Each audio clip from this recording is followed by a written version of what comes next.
It has come up a few times in comments across videos. People have asked me to do a guide on how to refit ships. Refitting ships is somewhat complicated, as when you refit a ship, it is ideal to consider its role in the fleet as a whole, and what officers you have available, or what officers you'd like to build, and what captain skills you have. All of the systems of the game interlock, so there are layers of depth to considering how to refit a ship, but we're going to start with the basics. Today, we're going to be refitting an Eradicator a number of different ways. I've chosen the Eradicator because it is something you can easily get in early game. Basically, just fly around. Any black market will probably have a pirate Eradicator. So yes, specifically the pirate one is what we'll be working with today, just because this is something that you can use at any stage of the game. You can pilot an Eradicator from the beginning of the game all the way to the end, and it will serve you well. So, Eradicator. Let's first consider what the game gives us. These are the default fits, alright? The important thing to note about these fits, we're not going to criticize them or anything. They are what they are. The important thing to note about each of these fits, these auto fits, is that these are what the AI will be using against you most of the time. So if you see an overdriven or safety override enemy Eradicator, it likely has these weapons. If you see one with a fighter bay, it likely has this, and so on. Which means that theoretically we could build our Eradicator to counter each of these in a duel, which could be an interesting exercise, but instead I'm just going to jump in and build some of my preferred versions of Eradicators. So we'll start going from offensive to defensive. Let us discuss the safety overrided Eradicator. Safety overrides raises our ship's top speed and helps our flux dissipation, reduces peak performance time, and messes with weapon range past 450 units. What does that mean for us? Well, mainly in our build, non-missile weapons should have a range of 450 units, or about that much. Anything longer than that, and we're going to take a range penalty. So, we need something with 450 range, or thereabouts. That gives us, very easily, three options right here. Assault chain gun, heavy machine gun, or mining blaster. Now, we'll ignore the heavy machine gun for now, as it's point defense, although it does have a very good flux to damage ratio. If you're player piloting an Eradicator, you could use three of these and do a lot of damage. But we're going to talk about Assault Chain Gun. Assault Chain Gun does a lot of damage. High explosive damage, 200% versus armor. And what are the most likely early game enemies you're going to be fighting? Well, pirates and Ludic Pathers, both of which often have ships with relatively high armor because their ships are low tech. So assault chain guns, very good in the early game, and they will still serve you well in the late game. So those are our primary damage dealers. Put them in the side slot so that their arcs will overlap when we're facing front toward enemy, which we will of course be doing.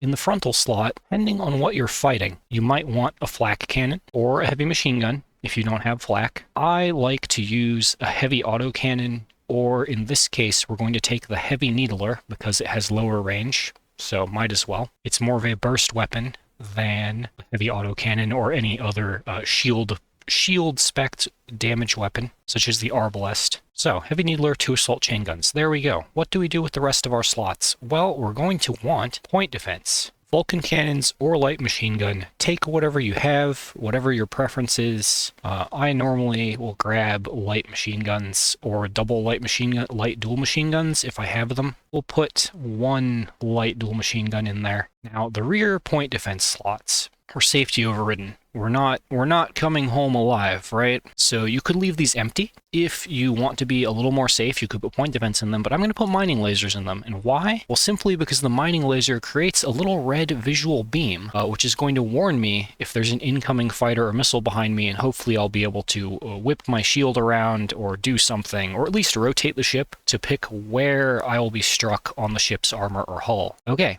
this leaves the missile slots. I am a big fan of missiles, especially in player hands, dumbfire missiles with high damage.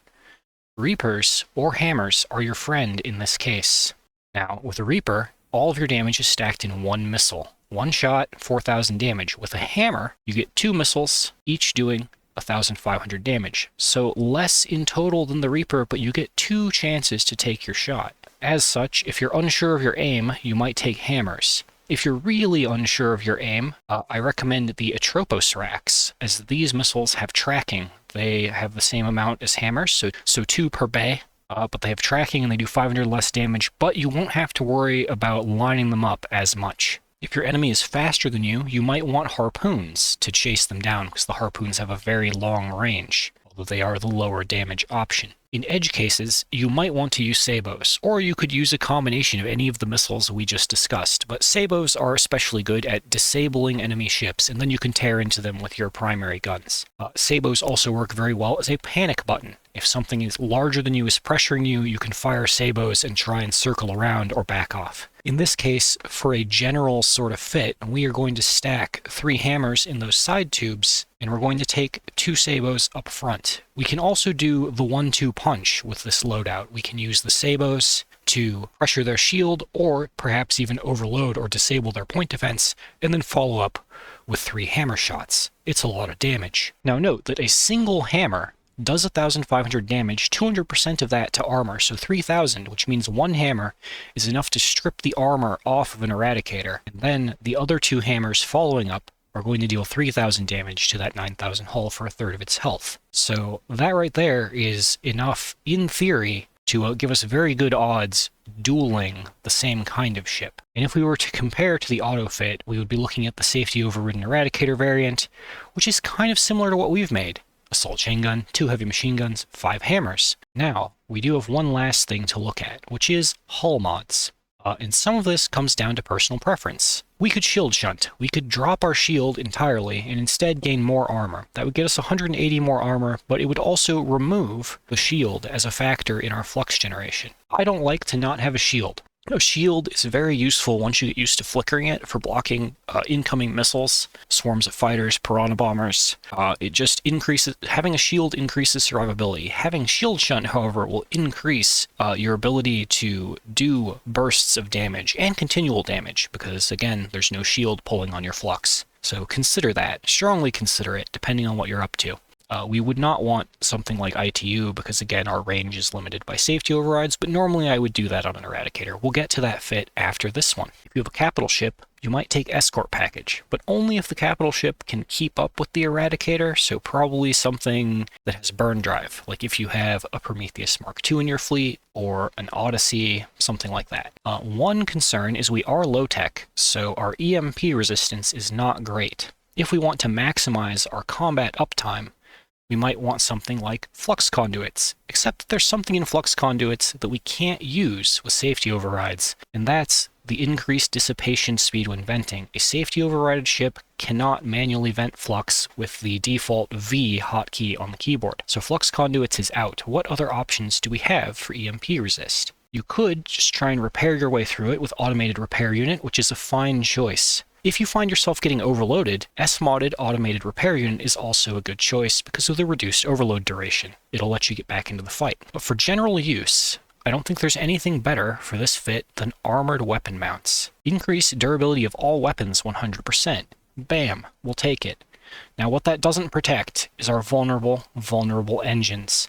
We can cover for that too if we were so inclined with insulated engine assembly. It depends on if you get hit by salamanders a lot. I do. So we're going to take that. You'll note, insulated engine assembly also increases our hull integrity by 10%, so 900 more hit points, not bad. And armored weapon mounts gave us a smidge more armor, also not bad. So this is what I would say would be core for hull mods, except wait, there's one more. I talked about how I loved missiles, and I've talked about the 1-2 punch, right? And the other ways you might consider using missiles. We might want expanded missile racks. Oh no, we're out of ordnance points. What do we do? Well, we could be more vulnerable by ripping off, say, engine assembly, or we could reduce our point defense.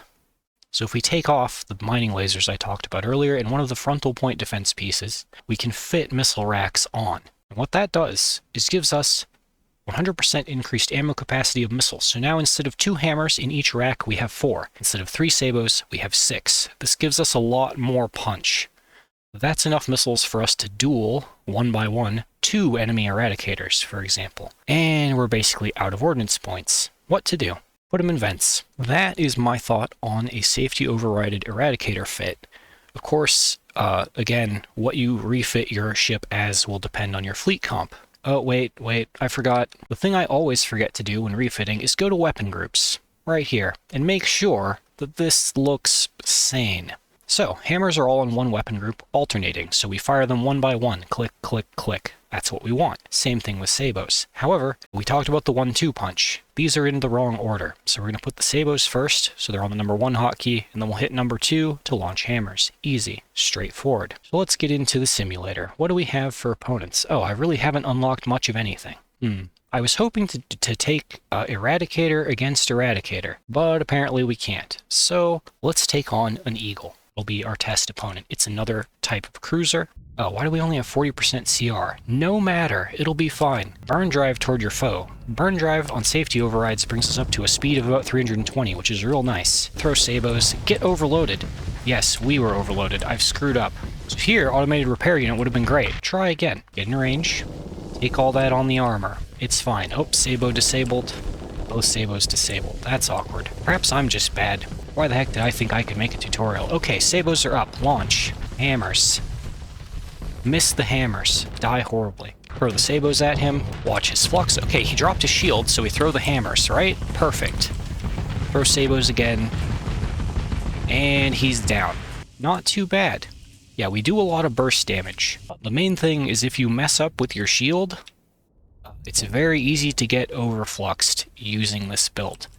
My test runs against the Simulation Eagle did not go well. So that's our safety overrides Eradicator fit. Let's move on. We will hit the T key to strip off everything we put on him. Let me think. So, we've done safety overrides, and if you wanted to modify that, so yeah, let's actually modify that. Let's talk about how do we make an offensive Eradicator without safety overrides? Well, the main thing is we now have access to gun range. So we're going to kind of follow the same design philosophy that we just did. We need something to pressure shields, but we have range now. Let's try the heavy autocannon.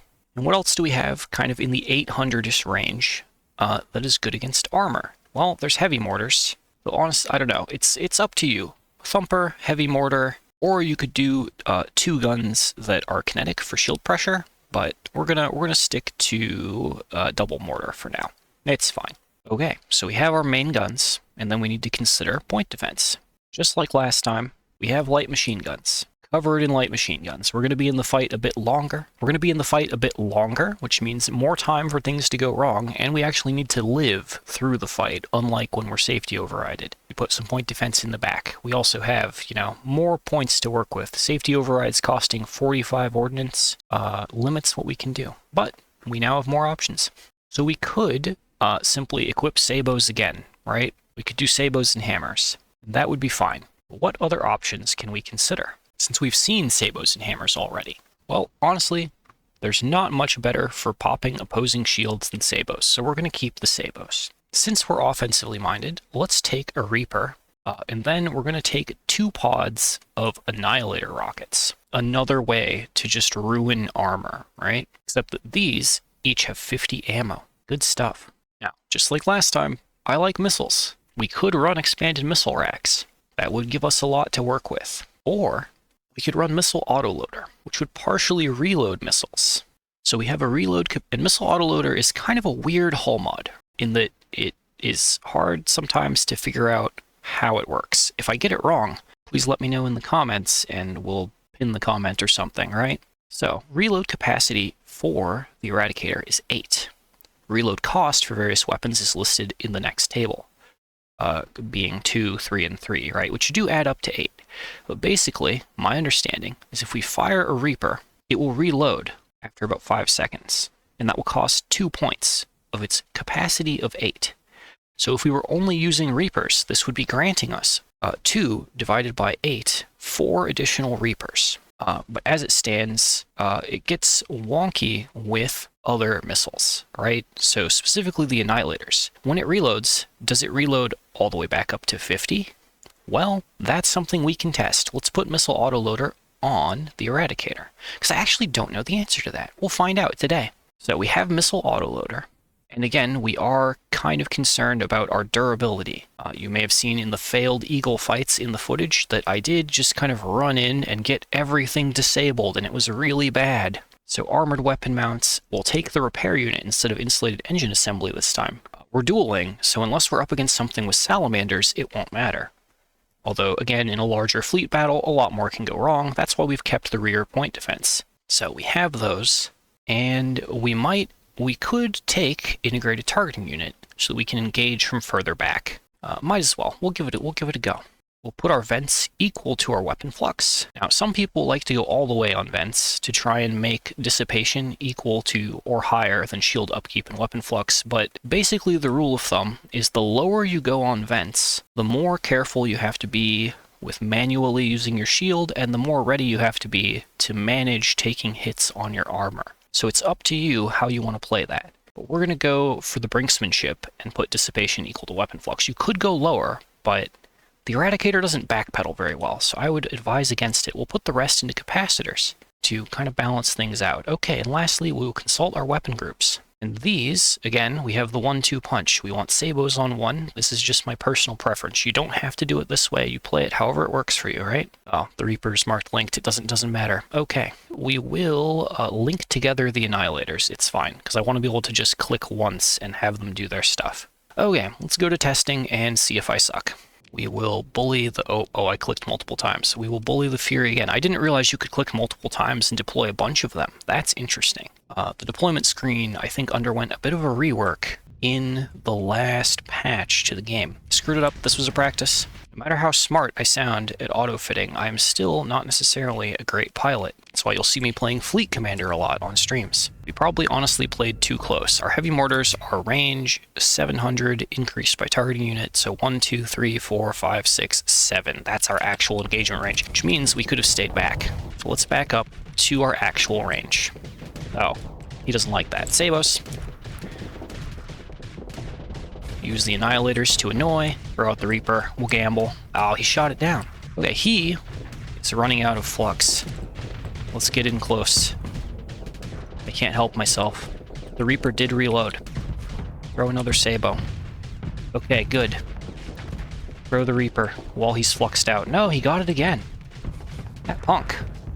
Sabos, cover them with our body. Okay, he's overloaded. The Reaper has reloaded, but it's not ready to fire, so we'll use the Annihilator rockets to tear into him. Reaper! Good enough. So no matter how cool the refit sounds, you still have to be able to pilot, and I still suck. In theory, this will work nicely. In theory. Now, we still haven't tested whether the Annihilators will reload. So we're going to go here and just fire them off. So there we go, and they reload all the way back up to 50. That is really interesting, and could probably be used to our advantage. If you are not as obsessed with trying to use missiles effectively as I am, you could just ditch missile autoloader. You could take other things. You could grab more flux stats, for example, just to be very straightforward. You could grab expanded magazines for more rapid fire. You could take extended shields for more coverage. You could take your vents even further by adding on a flux distributor to push yourself over into that more safe range. The choice is yours, and it really kind of depends on how you like to fly. So there we go. We have failed upward and covered 2 offensive Eradicator fits. My horrible piloting aside. Let's talk defensive fits. Now, before we get into pure defense, we're going to look at what is called a standoff build. Now, with a standoff kind of build, the goal is to outrange your opponent and pressure them in such a way that they don't want to close the gap. They can't fire their weapons. We can fire ours. And so we will eventually win. Or we'll push them all the way to the back wall as we advance and push them back, you know, with like a wall of standoff-built Eradicators. They'll get pinned against the wall, they'll start taking damage, will hopefully still be out of range, and they'll die. So it's kind of the death by like the slow-moving, like action movie crushing ceiling thing. That's the plan. For this, we'll take a heavy mauler in the front slot for armor, but we actually want to do more pressure to enemy shields than I would normally build for. This is because AI tends to retreat ships as the flux bar gets up past a certain point, depending on officer personality. So if you're playing standoff, having the extra shield pressure should serve you well. We might not need as much in the way of point defense here, but we're going to cover it in enough point defense anyway. Specifically, we'll keep the side slots there. And maybe 1, maybe 2 front-facing. We'll do an LMG and a Vulcan. Mix it up just a little. Probably won't matter. Okay, and now, since we're playing with this sort of long-range build in mind, before we even consider anything else, we need integrated targeting unit so that we can have maximal range. What do we do with missiles? Well, in our missiles, in Standoff. Standoff battles last a long time usually, so I would recommend having something that automatically reloads, like a salamander, or if we had a medium mount, we would grab a pylon. But we don't have a medium mount. We'll take a couple salamanders, because those will disable the enemy's systems, and they'll also curve around behind our target, which may cause them to do funny things with their shield and give us further advantage. There are some other things you might consider in this kind of build. You could take one of the DEM missiles that make the funny beams from far away, and sometimes they're like out of enemy point defense range. That would be on theme. You could do harpoons for an additional kind of killing blow from far away. Annihilators have decent range. Anything with 1.5k range or more probably will work. In our case, we are going to take, I think, a single harpoon, and then we are still going to take 2 sabos. And why would we take the sabos? You know, the bursty, get off of me, or disable a close enemy ship kind of thing. Well, in case the enemy does close. Because if they do close into their gun range, these guns are not as good as their counterparts with shorter range in context of that range. So if we compare like a hypervelocity driver to a heavy autocannon, flux on EMP damage 1.27, flux per second 175. We go over here, this takes a little more flux per second, 193, but the flux damage ratio is 0.9, which is a difference of 0.37, right? So very significant. These will probably beat you down if you're trying to shoot them down with HVDs and you're in range of the autocannon. So we need an option to pressure ships off of us if they close into their optimal gun range. And that's where the sabos would come in. You could go full sabos, you could go sabos and hammers just like we did on the safety override build, so you have a kind of backup plan if something closes in. This is also the kind of build that I am the worst at piloting. You may have noticed I tend to get a little too close to my enemies, so we'll see how I do. Don't expect success. We have a few more things to look at. Vents. We do want, in this case, enough or maximal vents even. If we add our shield flux per second to our weapon flux per second together, we get 743. 160 plus 583, 743. It's very unlikely that all of the weapons on the ship will be firing at all times, because even the light machine guns count for that calculate. No. Oh, I hit the wrong button. We're back to start. Let me fix this real quick. There we go. We're back to where we were. Basically, all I was getting at is that on this, we're going to max vents because we may need to keep our shield up pretty often, and we're going to be firing our guns constantly instead of in bursts. What other hull mods might we consider? Well, you could take racks to use those missiles more, although it won't help the salamanders, which automatically reload anyway. You could take heavy armor, so that if something does close, you have even better dueling ability despite your guns. Take hardened subsystems to keep your ship's uptime maximized. But we are going to take resistant flux conduits, mainly for the 25% active vent rate. I may be able to showcase why. And we'll take hardened subsystems. We'll spend our last point on a capacitor. So all of that. We'll consult the weapon groups real quick. And that's a weird one. The salamanders got auto-grouped in with other things. It's not what we want. We'll put them on their own group where they can auto-fire. You could manually fire your salamanders, but I don't recommend it. Like, it's another thing to think about and manage. Because we're using the sabos as kind of a shotgun get away from me mechanic, we'll put them on linked this time. And let's see how bad I am at this. An important comparison when running a standoff build, like you could just take this Eradicator and copy-paste it 8 or 10 times and it could be your fleet, as long as you manage them properly with waypoints. We have 810 seconds of uptime. That is more uptime than my Conquest that I have built as my default offensive capital ship. That is definitely more uptime than the default Eagle, the default Fury, the default Dominator, or even the default Onslaught. Although note that these ships don't have officers. Once your enemy has officers, things can change.